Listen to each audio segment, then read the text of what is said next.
কি বানাচ্ছো? পরোটা সকালে খাবে। পরোটা। আর এটাতে কি হচ্ছে? আলু কুয়াশা তরকারি।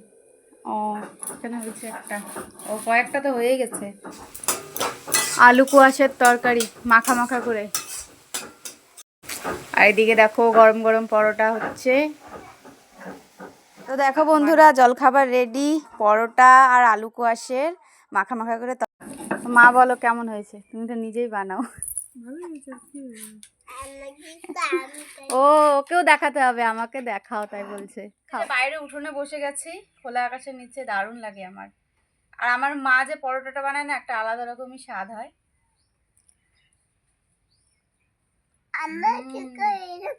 সেই টেস্ট আমার দিদা কিন্তু প্রায় বানায়। আমার মায়ের মতো হয় না, যাই হোক তার জন্য মাকে বলছিলাম কালকে রাত্রে মাকে বানাতে। ভালো করে বল, আর কে বানায়? মাম্মা।